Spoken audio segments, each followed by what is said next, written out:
आज हम लोग लूसेंट ऑब्जेक्टिव का बायोलॉजी चैप्टर का पहला टॉपिक देखने वाले हैं। इससे पहले आप हमारे चैनल को सब्सक्राइब कर लें ताकि सबसे पहले वीडियो अपलोड करने पर आपको मिले। चलिए अब हम लोग वीडियो को स्टार्ट करते हैं। बताइएगा पहला क्वेश्चन का, ये बॉटनी शब्द की उत्पत्ति किस भाषा के शब्द से हुई है? तो देखिए इसका आंसर क्या हो जाएगा, डी नंबर, क्या हो जाएगा, ग्रीक। बताइए वनस्पति शास्त्र का जनक कौन है? तो इसका क्या हो जाएगा, थियोफ्रेस्टस। फाइकोलॉजी में किसका अध्ययन किया जाता है? तो 3 का क्या हो जाएगा, शैवाल का।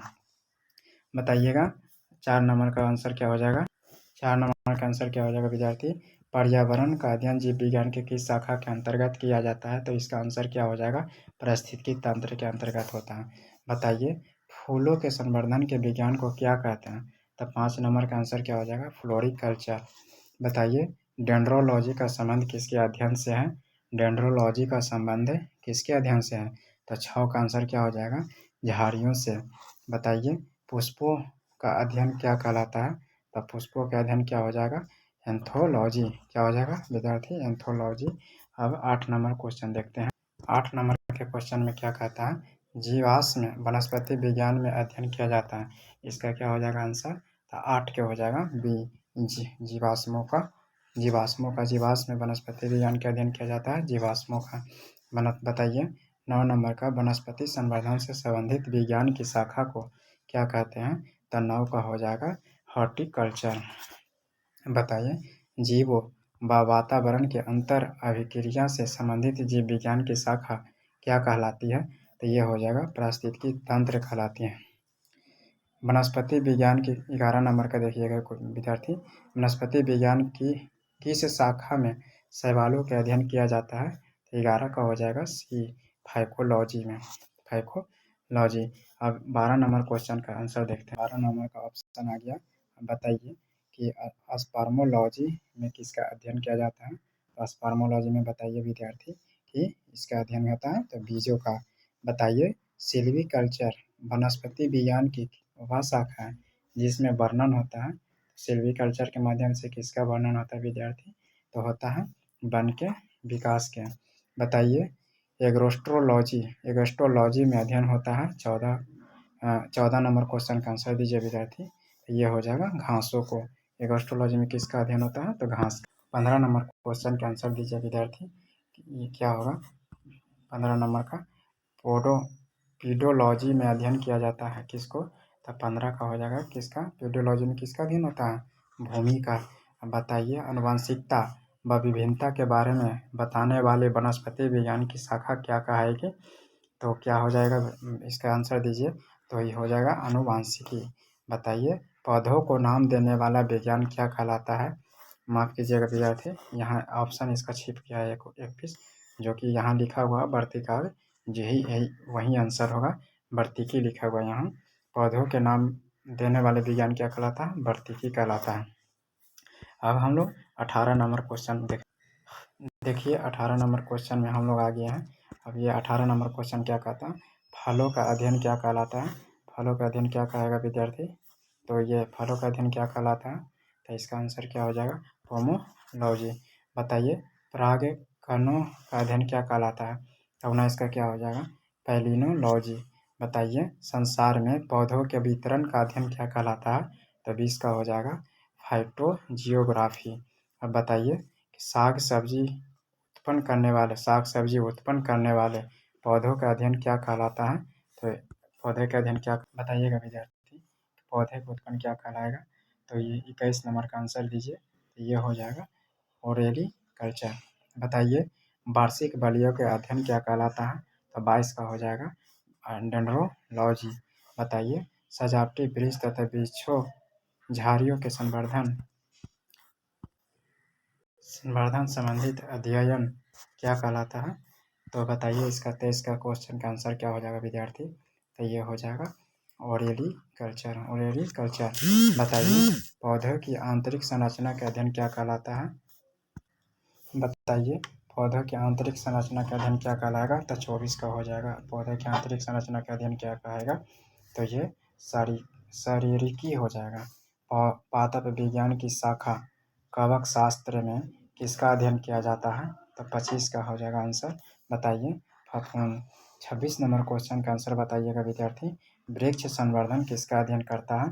तो यह हो जाएगा वृक्ष एवं वनस्पति की खेती की। 27 नंबर क्वेश्चन देखिए। 27 नंबर क्वेश्चन में देखिए जीव द्रव्य के पृथक्करण 27 का क्या कहता है?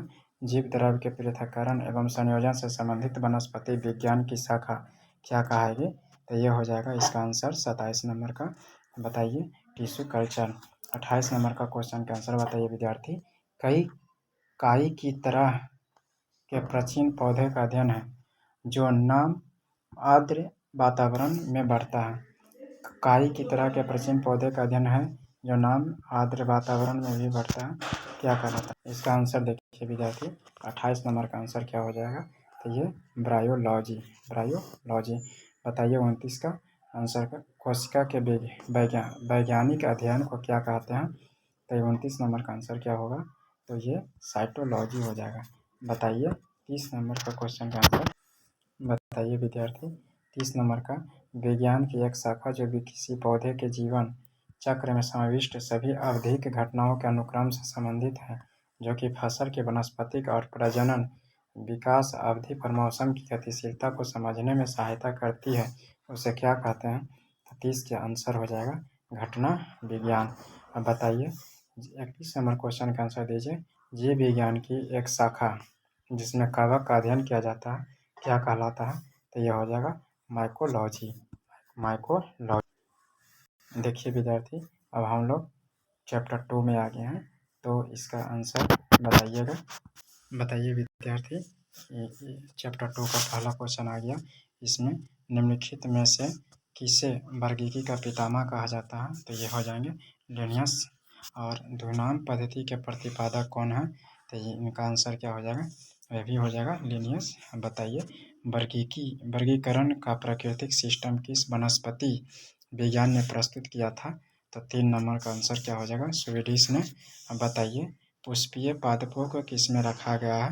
तो 4 का क्या हो जाएगा? फाइनरोगेमस में। पुष्पीय पादपों को किस में रखा गया? फाइनरोगेमस में। 5 नंबर का आंसर दीजिएगा विद्यार्थी। आप पुष्पीय पादपों को किस में रखा गया है? आप पुष्पीय पादपों बोलेगा तो आप पुष्पीय को किस में रखा गया है? तो 5 नंबर का हो जाएगा क्रिप्टोगैमस। वो 4 नंबर क्वेश्चन था क्या?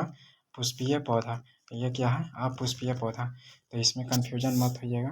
आप पुष्पीय पौधा को किस में रखा गया? क्रिप्टोगैमस में। और पुष्पीय पौधा को किस में बताइए? तो उसमें उसको किस में रखा गया है? क्रिप्टोगैमस में।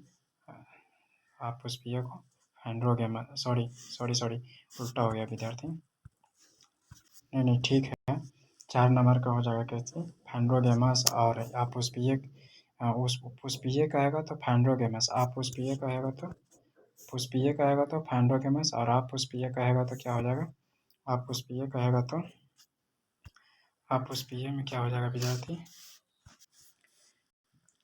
बताइएगा 5 नंबर क्वेश्चन का आंसर क्या हो जाएगा? तो ये हो जाएगा क्रिप्टोगैमस।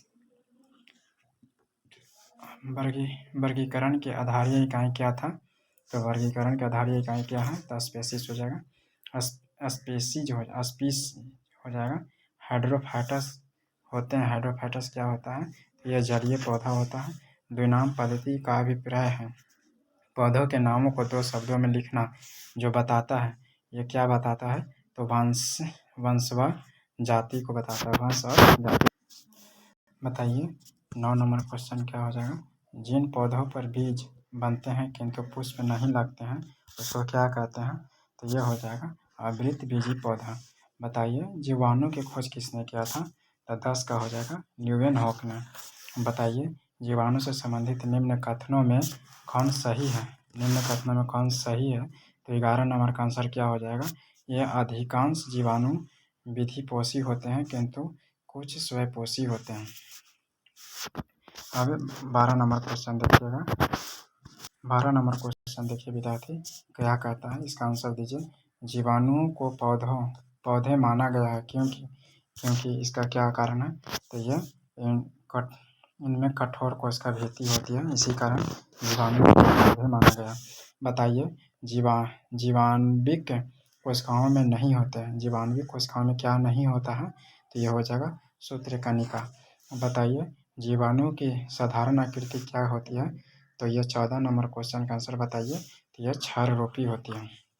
15 नंबर क्वेश्चन देखिए विद्यार्थी क्या कहता है। 15 नंबर क्वेश्चन क्या कहता है विद्यार्थी देखिए, जो जीवाणु आकार में सबसे छोटे होते हैं वह क्या कहलाते हैं? तो 15 नंबर का क्वेश्चन ये हो जाएगा गोलाणु।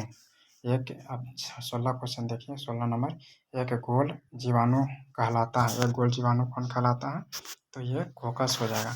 अब बताइए एक सर्पिल जीवाणु कौन कहलाता है? तो एक सर्पिल जीवाणु हो जाएगा। एक सर्पिल जीवाणु कौन हो जाएगा? तो इसका आंसर क्या हो जाएगा? तो ये अस्पाइरिलम।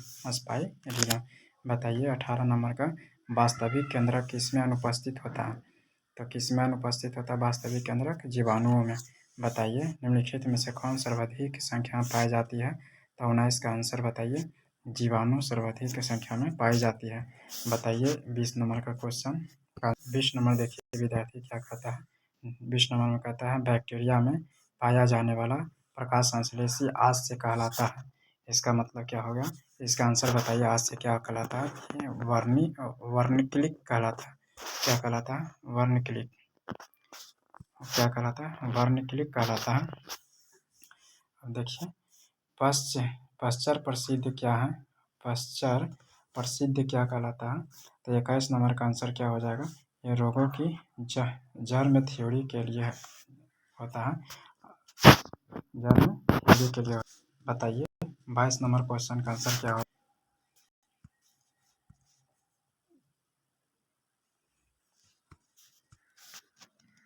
24 नंबर का आंसर क्या हो जाएगा?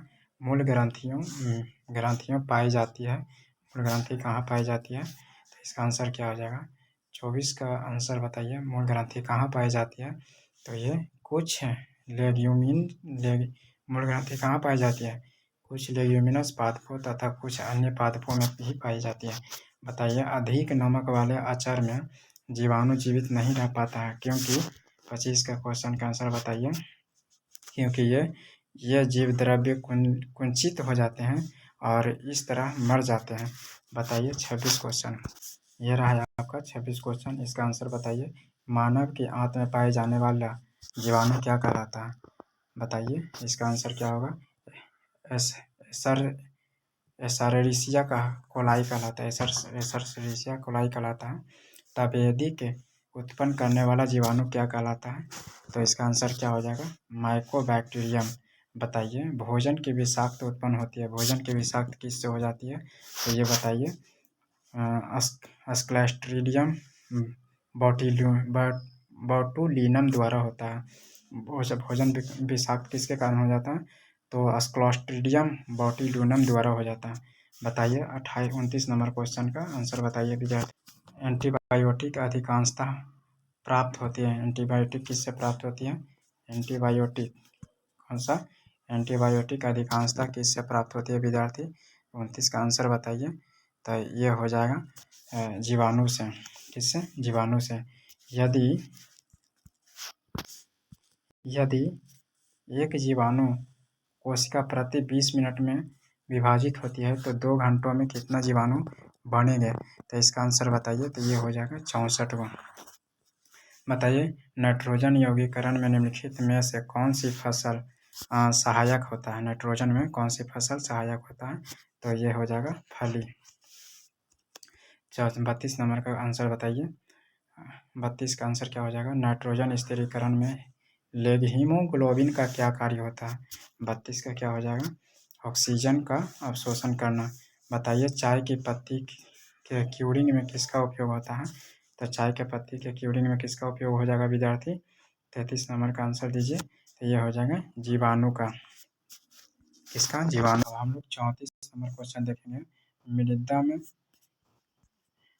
मृदा में धान की पैदावार बढ़ाने वाला मुक्तजीवी जीवाणु कौन सा होता है? तो इसका आंसर बताइए। 34 का हो जाएगा एनाविना। क्या हो जाएगा? एनाविना। प्रशीतन खाद्य परिरक्षण में मदद करता है। तो कौन मदद करता है बताइए? जैव रासायनिक अभिक्रिया के द्वारा दर को कम करता है। जैव रासायनिक अभिक्रिया की दर को क्या करता है? कम कर देता है। बताइए, दही जमने में निम्नलिखित में से किस सूक्ष्म जीव का प्रयोग किया जाता है? तो इसका आंसर क्या हो जाएगा? दही जमने में कौन कौन सहायता करता है? दही जमने में कौन सा सूक्ष्म जीव का प्रयोग किया जाता है? तो इसका आंसर बताइए विद्यार्थी। ये हो जाएगा लैक्टोबासिलस। निम्नलिखित में से किसके द्वारा दूध खट्टा होता है? दूध खट्टा बताइए किसके कारण हो जाता है? तो ये बैक्टीरिया के कारण हो जाता है। बताइए कि दूध से दही के रूप में जमने का क्या कारण होता है? इसका क्या कारण होता है? दूध से दही में बन जाता है तो लैक्टोबासिलस के कारण हो जाता है। ये 39 नंबर क्वेश्चन अब हम लोग देखेंगे विद्यार्थी। इसका आंसर बताइए कि निम्न में कौन सा सहजीवी नाइट्रोजन यौगीकरण जीवाणु है? तो 39 का कौन सा आंसर हो जाएगा बताइए? तो ये हो जाएगा राइजोबियम। सर्वप्रथम विषाणु की खोज किसने किया था? तो किसने किया था बताइए विद्यार्थी? सर्वप्रथम तो हो जाता है इवानोव्स्की। बताइए, विषाणु माने जाते हैं, विषाणु क्या माने जाते हैं? तो ये माने जाते हैं सहजीव और निर्जीव के बीच एक ट्रांजिशनल ग्रुप होता है। ये क्या होता है? एक ट्रांजिशनल ग्रुप होता है। कौन? विषाणु माने जाते हैं। तो विषाणु एक माने जाते हैं। बताइएगा 42 नंबर क्वेश्चन बताइए, निम्नलिखित में से किसमें एंजाइम्स नहीं होते हैं? तो 42 का आंसर क्या हो जाएगा? 42 नंबर क्वेश्चन, निम्नलिखित में से किसमें एंजाइम नहीं होते हैं? तो ये हो जाएगा विषाणु में नहीं होता है। बताइए TMB का शाब्दिक संबंधित क्या है? तो 43 का बताइए विषाणु से होता है। TMB का शाब्दिक संबंधित है विषाणु से। बताइए, विषाणु वृद्धि करता है। विषाणु वृद्धि करता है कहाँ पे करता है? तो जीवित कोशिका में करता है। बताइए, विषाणु निर्जीव माने जाते हैं क्योंकि विषाणु के निर्जीव क्यों माने जाते हैं? बताइए, विषाणु के निर्जीव क्यों माने जाते हैं? 45 नंबर क्वेश्चन का आंसर दीजिए। ये क्रिस्टलाइज हो सकते हैं, इसी कारण इसको क्या कहते हैं? निर्जीव माने जाते हैं। बताइए, एंजाइम अनुपस्थित होते हैं। एंजाइम किसमें अनुपस्थित होते हैं? 46 का आंसर दीजिए। विषाणु में। एंजाइम कहाँ अनुपस्थित होते हैं? तो विषाणु में। बताइए, विषाणु में क्या होता है? विषाणु में क्या होता है? तो ये इसमें न्यूक्लिक एसिड और प्रोटीन दोनों होता है। न्यूक्लिक एसिड और प्रोटीन दोनों होता है विषाणु में। बताइएगा विद्यार्थी, आलू आलू में मोज़ेको रोग का क्या कारक है? तो ये आलू में मोज़ेको रोग किसके कारण हो जाता है? तो हो जाएगा विषाणु के कारण हो जाता है। बताइए, शैवाल विज्ञान किसका अध्ययन करता है? शैवाल विज्ञान में किसका अध्ययन होता है? तो इसमें होता है शैवालों का अध्ययन होता है शैवाल विज्ञान में। बताइए, शैवालों की कोशिका भित्ति किसका बना होता है? तो इसका कोशिका भित्ति किसके बने होता है? शैवालों के, तो सेल्यूलोज का। बताइए, हाइड्रा की स्रावी कोशिकाओं में कौन सा सहजीवी शैवाल मिलता है? तो कौन सा सहजीवी शैवाल मिलेगा? तो यह यूक्लोरेला यूक्लोरेला है। बताइए, अब 52 के पढ़िए क्वेश्चन। 52 नंबर क्वेश्चन देखिए विद्यार्थी। सरगासो समुद्र का नाम पड़ा। सरगासो समुद्र का नाम किस पर पड़ा? तो ये हो जाएगा शैवालों के कारण पड़ा है। बताइए, गलकंड रोग से बचा जा सकता है और कुछ समुद्री खरपतवार खाने से इसका इलाज होता है क्योंकि इनमें प्रचुर मात्रा में क्या पाया जाता है? तो 53 नंबर का आंसर क्या हो जाएगा विद्यार्थी? क्योंकि इसमें आयोडीन पाया जाता है। बताइए कि किस शैवाल में आयोडीन प्राप्त होती है? तो 54 के बताइए किस शैवाल में आयोडीन प्राप्त होगा? तो लैमिनेरिया में। बताइए, केल्प प्राप्त होता है। केल्प किससे प्राप्त होता है? तो ऑप्शन का 55 का आंसर बताइए। केल्प प्राप्त होता है समुद्री शैवालों से। किससे प्राप्त होता है? समुद्री शैवालों से प्राप्त होता है। नंबर का आंसर बताइएगा। निम्नलिखित में से कौन सा स्वयंपोषी होता है? तो 56 का आंसर क्या हो जाएगा? तो बी हो जाएगा। कौन? शैवाल। बताइए, निम्न में से कौन जैव उर्वरक के रूप में प्रयोग होता है? जैव उर्वरक का प्रयोग में किसका प्रयोग करते हैं? तो करते हैं उपयुक्त में से सभी हो जाएगा। राइजोबियम भी हो जाएगा, नीलहरित शैवाल भी हो जाता है, एजोला भी हो जाएगा। ठीक है, अब आगे बढ़ते हैं विद्यार्थी। बताइएगा 58 नंबर क्वेश्चन का आंसर क्या होगा? अंतरिक्ष कार्यक्रमों में ऑक्सीजन की आपूर्ति को नियंत्रित करने के लिए प्रयुक्त किए जाने वाले एक कोशिकीय शैवाल का नाम क्या है? तो इसका आंसर क्या हो जाएगा? क्लोरेला। लाल सागर का लाल रंग किसकी उपस्थिति के कारण होता है? 59 का आंसर बताइए। तो ये हो जाएगा शैवाल के कारण। एगेरा एगेरा किससे तैयार होता है? एगेरा एगारा किससे तैयार होता है? तो आंसर बताइए। ये शैवाल से तैयार किए जाते हैं। बताइए एगारह एगारह किससे तैयार किया जाता है विद्यार्थी? तो इसका आंसर क्या हो जाएगा? एगारह एगारह किससे प्राप्त होता है? तो इसका प्राप्त होता है शैवाल से। बताइए वनस्पति जगत के गैर हरित विषम पोषित पौधे कौन से होते हैं? 61 का आंसर बताइए। ये हो जाएगा फंजाई से। कवकों की कोशिका भित्ति किसकी बनी होती है? किसका बनी होती है कवकों की कोशिका भित्ति? ये हो जाता है काइटिन और किसका बना होता है? हेमीसेल्यूलोज का बना होता है। बताइए कवकों द्वारा रिजर्व संचित यानी भोज्य पदार्थ किस रूप में संचित होती है? तो कवक अपना भोजन किस रूप में संचित करती है? तो ये ग्लाइकोजन के रूप में संचित करता है। बताइए आगे के क्वेश्चन 64 का। सभी कवक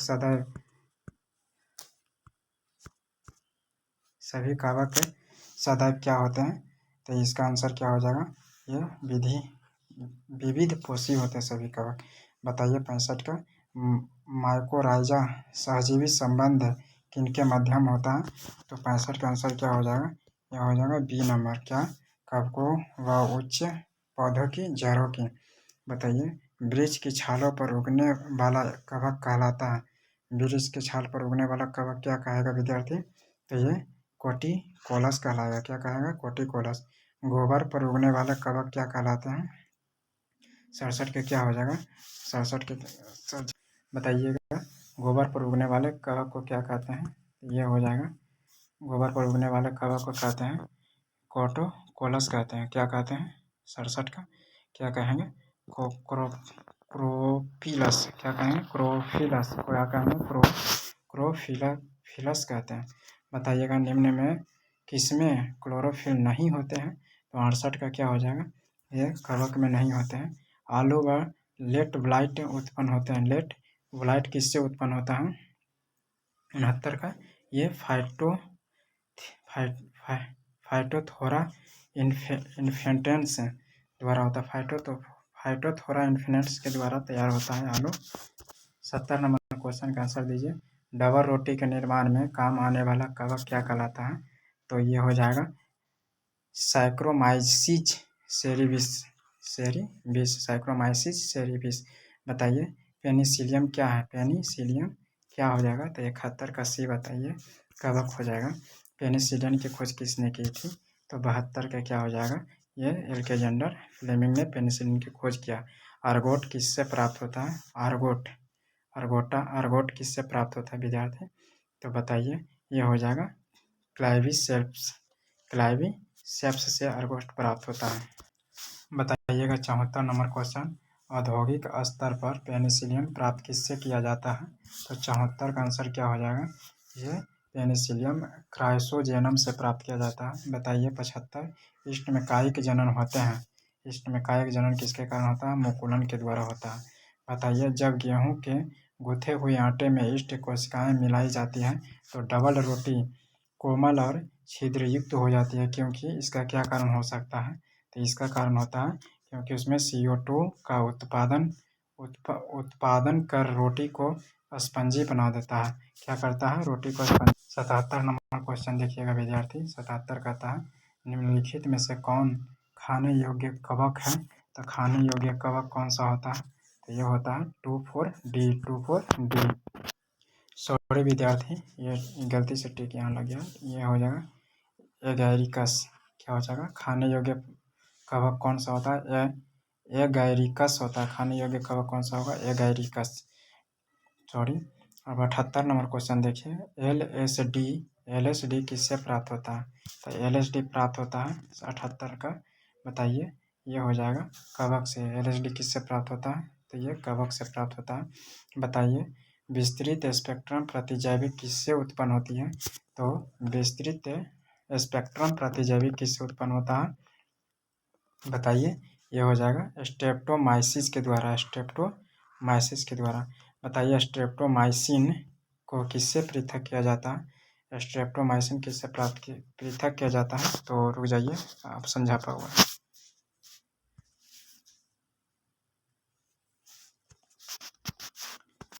बताइए विद्यार्थी, स्ट्रेप्टोमाइसिन को किसने पृथक किया था? किसने पृथक किया था स्ट्रेप्टोमाइसिन को? तो बताइए इसका आंसर क्या हो जाएगा?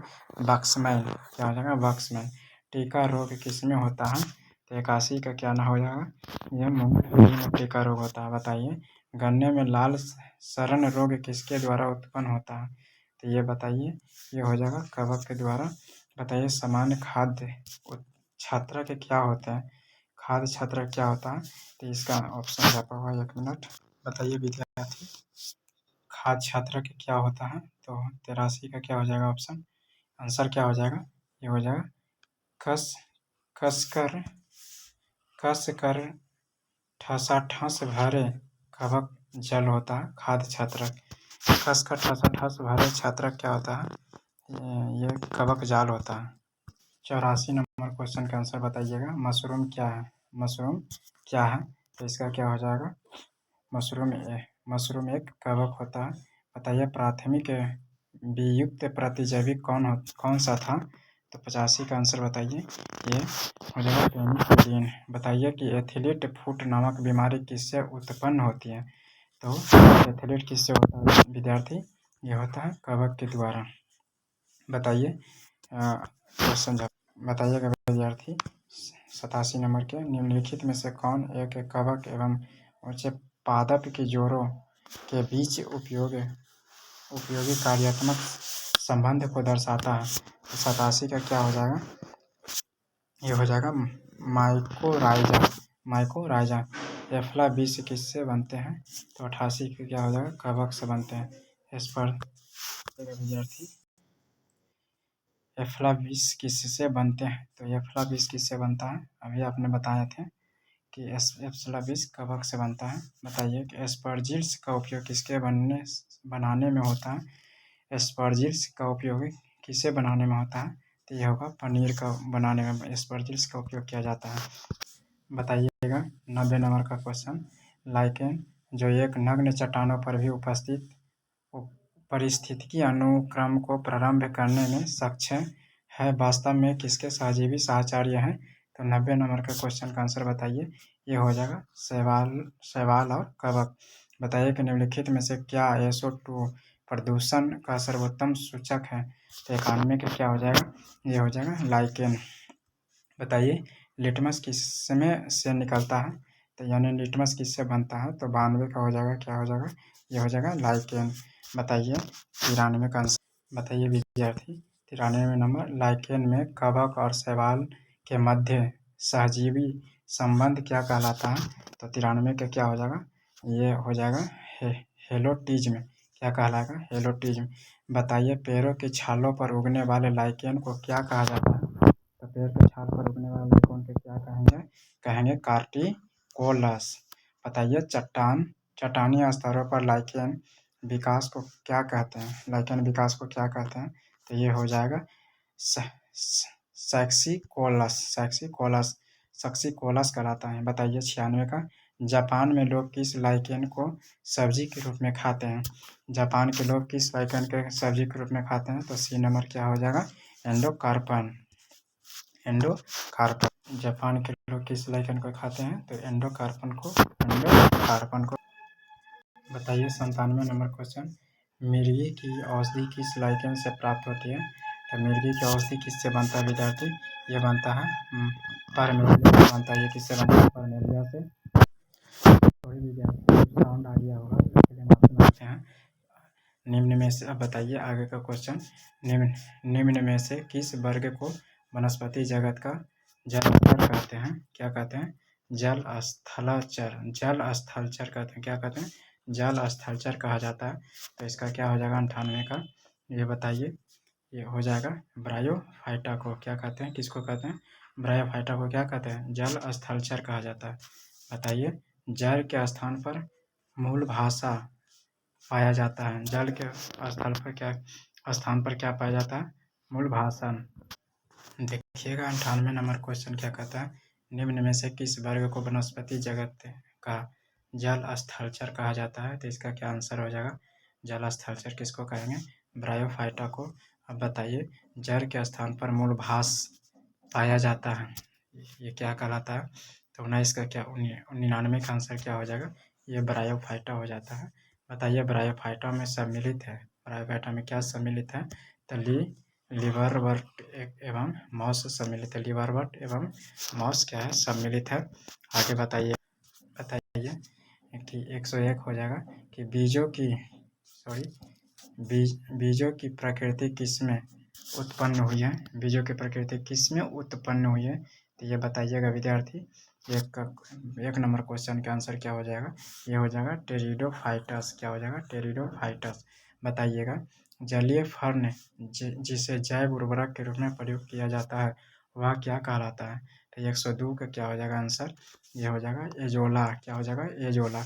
बताइए पुनर्जीवन का गुण होने के कारण निम्न में से किसे मेंजों पर सजावट के लिए रखते हैं? तो इस 103 का क्या हो जाएगा? ये हो जाएगा सिलेजिनेला। सिलेजिनेला हो जाएगा। आगे बताइए 104 का आंसर क्या होगा?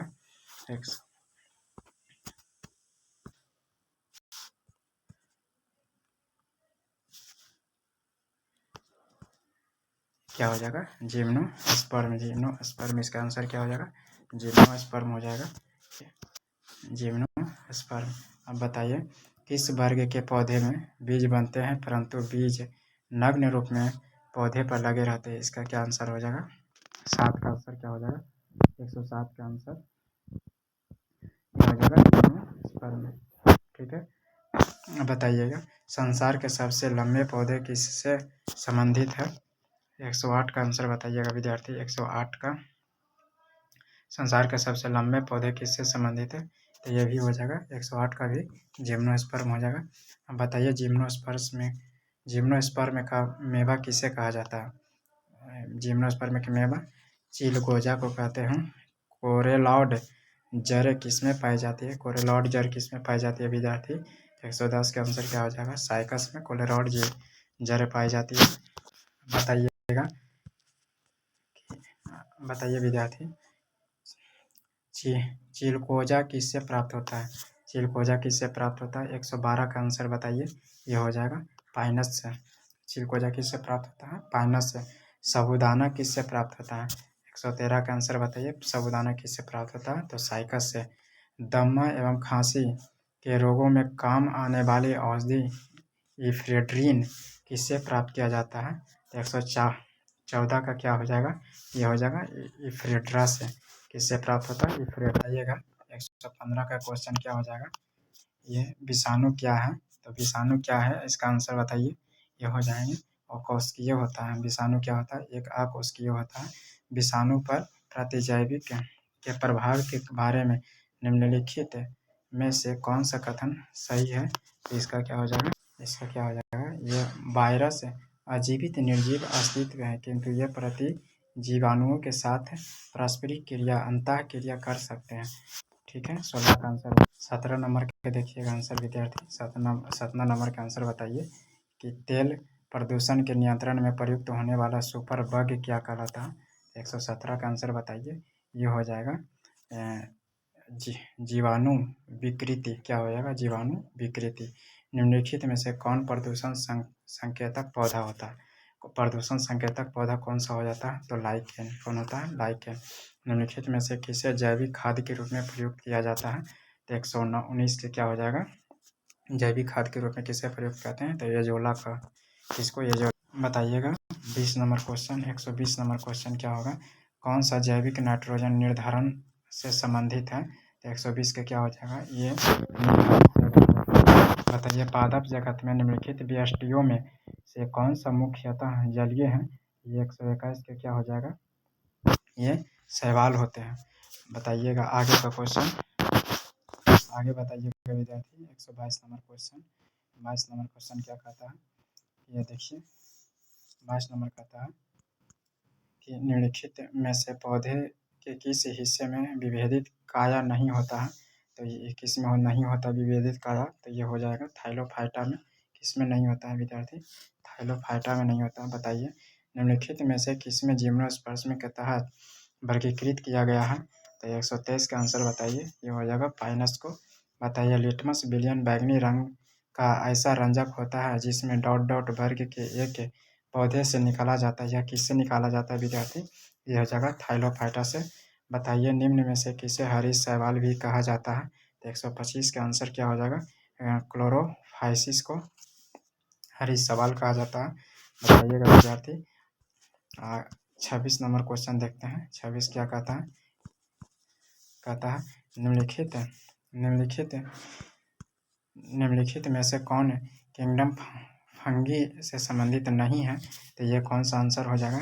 ये हो जाएगा जाके यूग्लिना। कौन संबंधित किंगडम फंगी से संबंधित नहीं है? तो ये हो जाएंगे यूग्लिना हो जाएंगे। अब विद्यार्थी हम लोग चैप्टर नंबर 3 में आ गए हैं। देखिए टॉपिक 3 पर आ गया है। टॉपिक ये चैप्टर 3 है विद्यार्थी बायोलॉजी का, जो अब हम लोग शुरू करते हैं। टॉपिक 3 का पहला क्वेश्चन क्या है? तो देखिए और आंसर बताइए क्या होगा इसका आंसर। बताइए विद्यार्थी चैप्टर 3 का पहला क्वेश्चन आपके सामने है। इसका क्या हो जाएगा आंसर? मूलांकुर के अतिरिक्त पौधे के किसी भी भाग से विकसित होने वाले जड़ी क्या कहलाते हैं? जड़ क्या कहलाता है? तो यह हो जाएगा अपस्थानिक मूल। क्या हो जाएगा? अपस्थानिक मूल।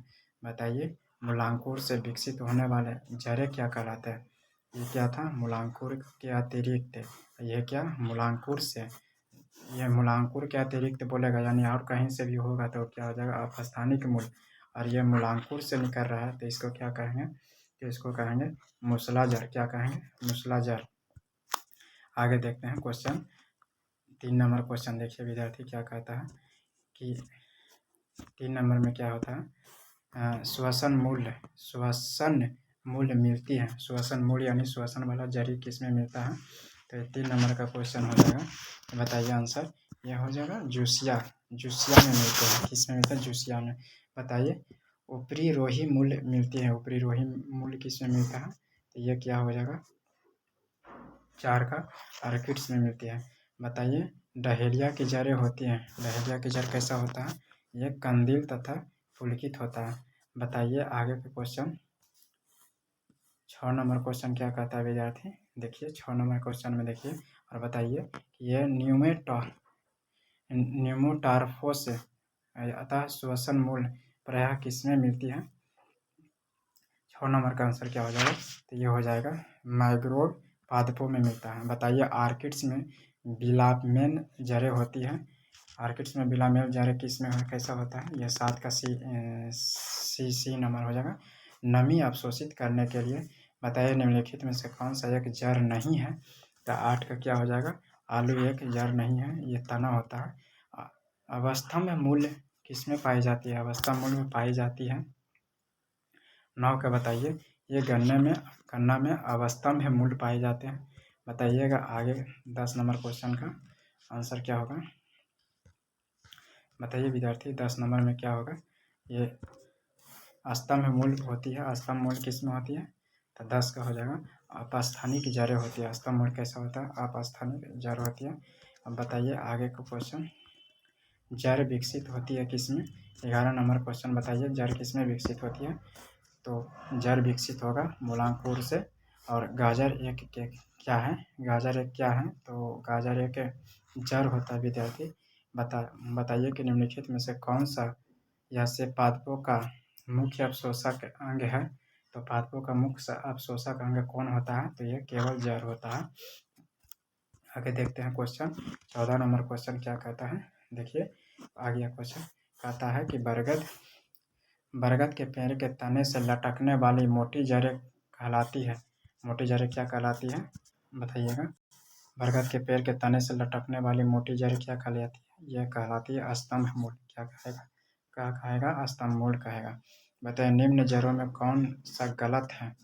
निम्न जड़ों में कौन गलत है? तो ये बताइए 15 नंबर का आंसर क्या हो जाएगा?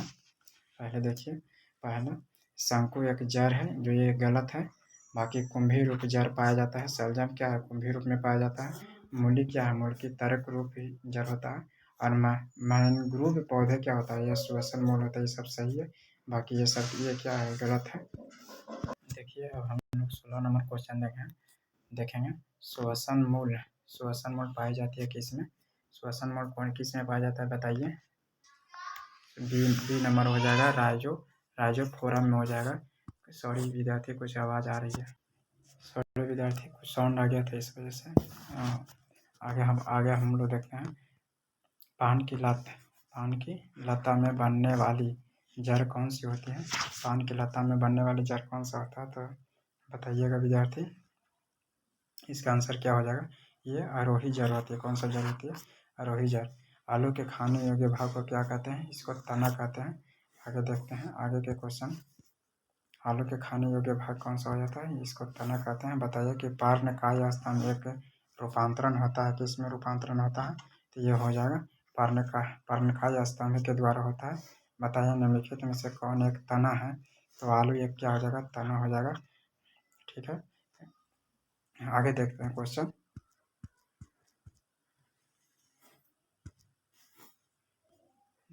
देखिए 22 नंबर क्वेश्चन क्या कहता है विद्यार्थी, कहेगा। देखिए आप लोग देखिएगा,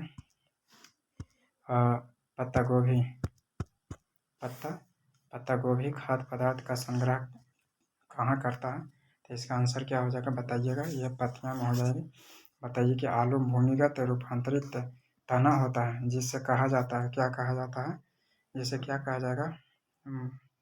इसका आंसर बताइए। ये हो जाएगा कंद। निम्नलिखित में से क्या तने का रूपांतरण नहीं है? तो इसका ऑप्शन झापा हुआ विद्यार्थी, 1 मिनट बताइएगा। निम्नलिखित में से कौन, इसमें क्या तने का रूपांतरण नहीं है? तो 24 का आंसर बता दीजिए। ये होगा शकरकंद का तना। शकरकंद एक शंकु रूपी होते हैं ना। निम्न में से कौन सा तना है? निम्न में से कौन एक तना है? तो बताइए।